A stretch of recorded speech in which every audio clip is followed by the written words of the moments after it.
I just watched President Emerson Mnangagwa doing the tourism launch. So tonight, we're dissecting what I think is a masterclass in political synergy. I think what it was to me was it was a brand launch that is so sophisticated that it has not only redefined governance, but has restructured an entire economic sector from its knees. Let me talk to you about the Mnangagwa partnership, that you're going to understand about the relationship between the president and his wife. There is no better case study for this playbook than the stunning renaissance in Zimbabwe's tourism industry. To understand the scale of this achievement, you have to remember where we were before 2017. The sector was in a state of chronic underperformance, crippled by economic chaos, a tarnished international image, and I think the infamous police roadblocks were the sour cream for every visitor experience. The industry was in a state of self-reinforcing negative cycle. Then came the pivot. First, it was the Zimbabwe is open for business, which was a mantra, but to me, I think it wasn't just a slogan. It was the starting pistol to a complete strategic overhaul. One side, I think, has the president, which is the architect, and I think he's the building hardware. He laid out the blueprint with the National Tourism Recovery Strategy, which set an audacious goal to say by 2025 would have a $5 billion tourism industry. Then came the structural reforms, the creation of the Zimbabwe Investment and Development Agency, ZIDA. This was a landmark move. It created a one-stop investment services center, ripping away the red tape that once strangled investors. He then designated the Victoria Falls as a strategic special economic zone, which meant offering massive tax incentives to attract capital. He then pours money into upgrading the front doors, that's the Robert Mugabe and the Victoria Falls International Airport. That attracts premier airlines to now come back into our skies, your Emirates, your Qatar, your British Airways, back in our skies.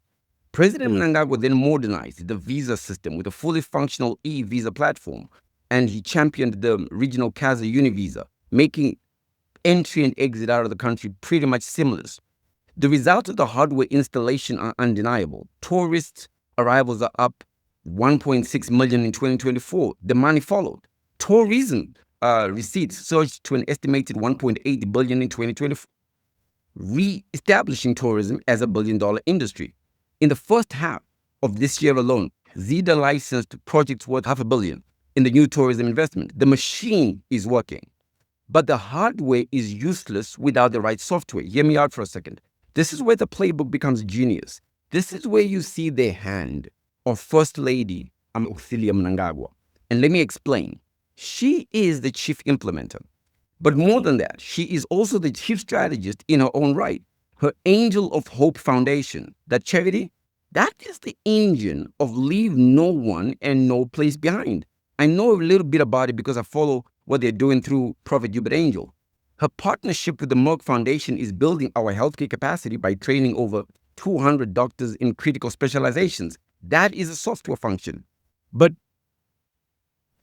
let's look at tourism. The government identified that we need to diversify our product beyond safaris. One of the most innovative new products has been gastronomy tourism. And who spearheaded this? The First Lady, with her Amai traditional cookout competitions. This initiative became so successful, it culminated in Zimbabwe hosting the first ever United Nations Tourism Gastronomy Conference in Africa. That is a turning point, a cultural initiative which became and has become an international prestige, and I think a driver of new tourism revenue. Now, if you think that it is just a passion project, you are missing the actual entire game. This is where the true synergy of the power couple between President Mnangagwa and Mai Mnangagwa is actually revealed. Mai Mnangagwa is the ZANU-PF Politburo Secretary for Environment and Tourism. Let me repeat that. The person driving the most successful new tourism product on the ground is the same person who is shaping the policy at the highest level of the ruling party. This isn't just patronage. This is policy. She is sitting at the very table where the strategy is crafted. Her work isn't implementing the vision. Her role is in the Politburo, is where the shaping of the results we now see in tourism really come from. It's a seamless integration of grassroots action and high-level political strategy. It's a feedback loop.